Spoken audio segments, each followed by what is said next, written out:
what's up everyone? So this is the second part to a series of generator usage, let's call it that. So the first part we just went over on what you need to do before. Let's say you get a weather forecast and it's not favorable and you want to be prepared. Now this is going to be the one where you need to use it. Now if you've done the prep before, that's great. If you haven't, well, it's going to help you out. So there's two very important things I want you to check first. First one is the oil. Now I don't want you to just check the level. This one, just pull it out, check it. Take a rag, dry it off. You know how to check oil. Well, I want you to smell it too. If it's super high, if it smells like gasoline, that's a problem. If it's super low, that's a problem. Make sure it's a good level, it's clean, or at least clean enough to be used, and appropriate level. Next, it's going to be the carburetor. And don't worry, we're going to get into that whole gas smell here shortly. But this is more important in my opinion. When you start this engine, right now it's set to full throttle. Because these sit for long periods of time, it's not uncommon for them to get stuck. So if you do this and you feel more than just tension, which is against the governor, which is normal, but if it's just legit stuck or gritty or doesn't want to move freely, even though, like I said, there will be tension, that's a problem. You need to make sure that's going to move freely. Now, if you have an EFI system, obviously you don't need to do this, but it needs to move freely. Free it up, lubricate it, clean it, whatever you need to do. It needs to move freely. Let me give you a scenario. It's dark, it's cold, it's raining. You hear, no, need power. You go in the shed, garage, you wheel this outside.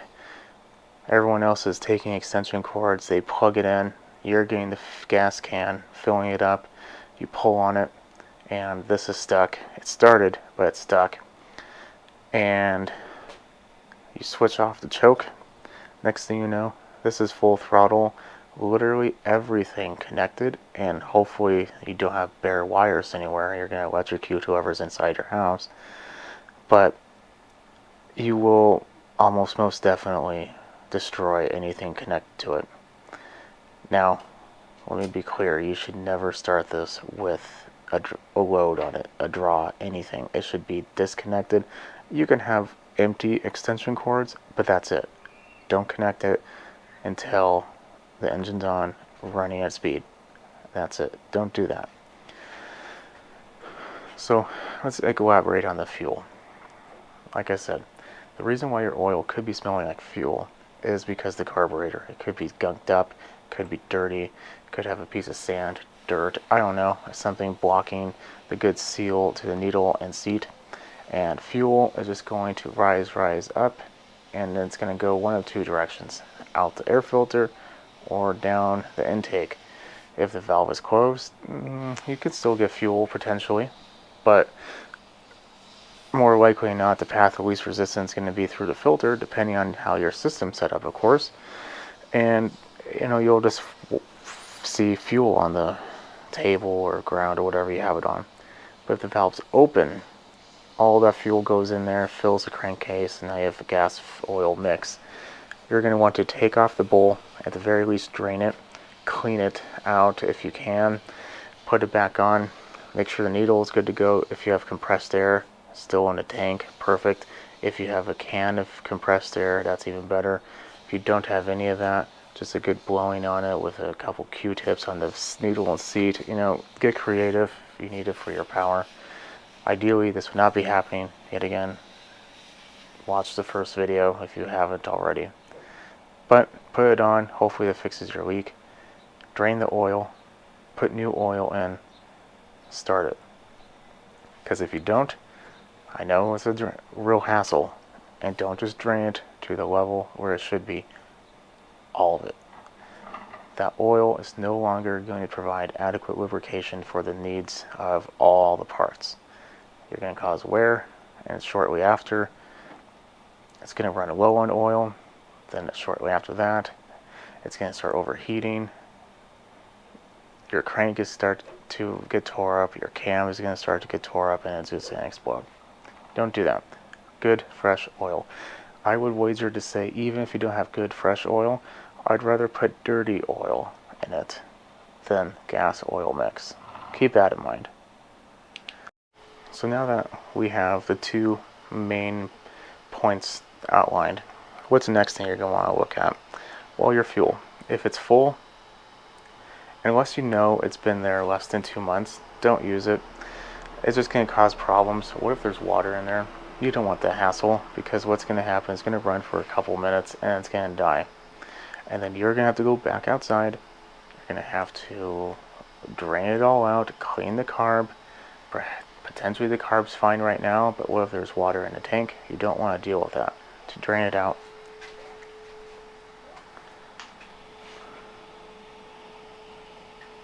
let's see.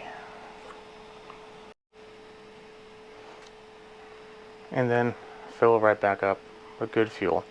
That's the only fuel you have.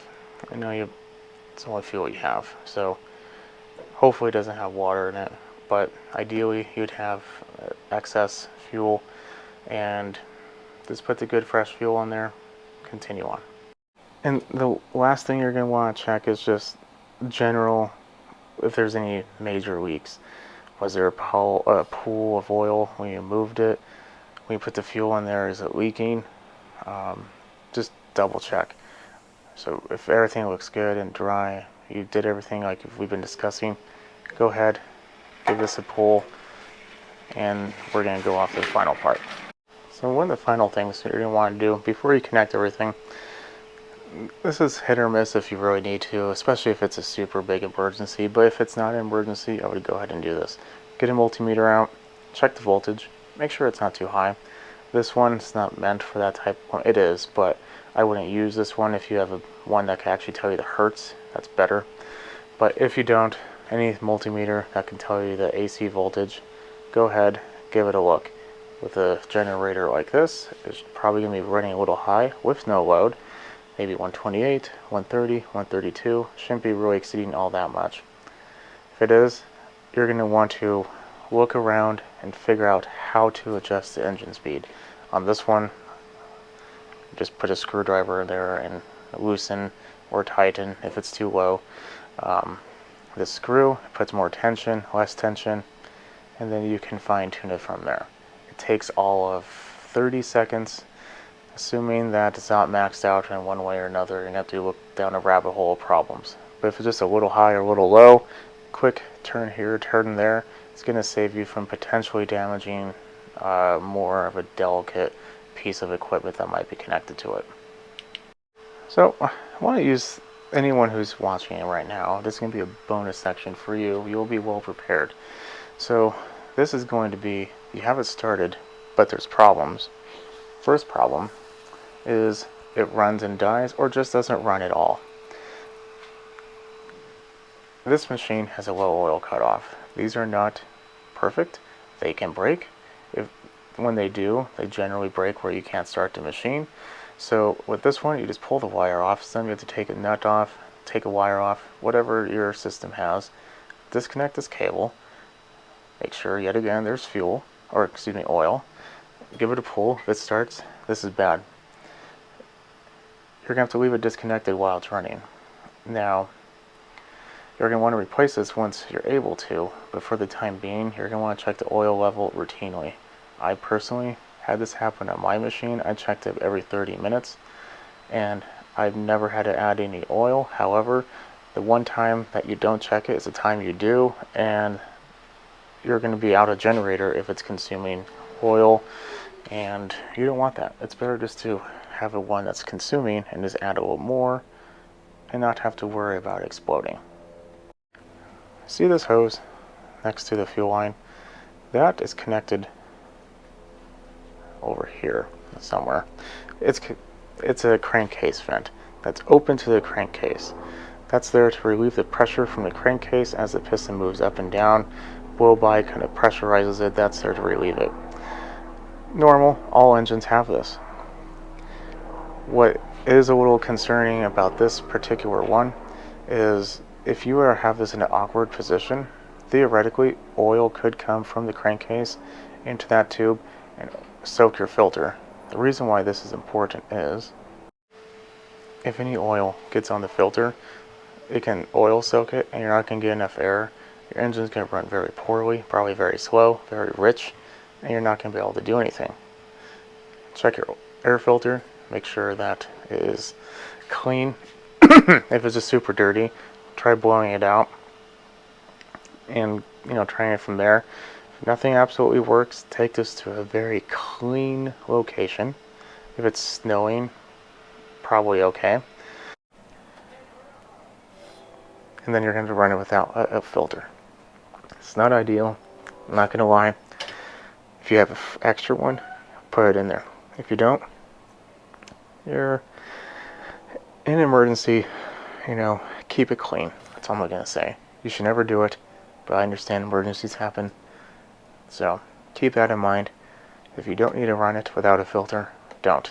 But if it's a true emergency, keep it clean. Keep an area where there's dust free, no dirt, no debris, nothing. Try to minimize any contaminants that can fly in there because we don't want the engine to get damaged, carburetor get plugged. Most likely that would be the engine getting damaged, and that's the expensive part. Who am I kidding? It's all expensive. So let's say you have it on, but there's no power. What do? Well, inverters probably need to check to see if there's overload and reset it. Or potentially your board could be bad. That's real bad. That's not going to help you out. So double check that. If you have a generator like this, there's a lot, to be honest, and it's going to be a little difficult, but there's two things you can do to hopefully kind of get the easy way to make power out of the way. Let me explain. If there's something physically wrong with this, it's a bad power head, who knows, there's dozens of reasons. But sometimes the reason could be this: it's sat so long. Sometimes you need to give it that kick yourself. So what do? Well, if you have a power drill connected to the head, hold down the trigger and twist the chuck manually, backwards.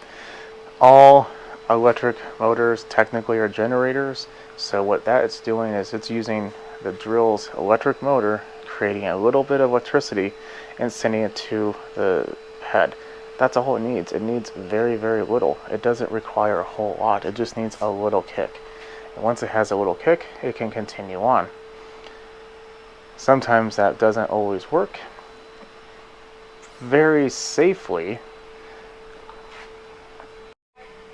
you can rig up something, old power cord, one of those cheap little extension cords you shouldn't be using, cut it up, strip it off.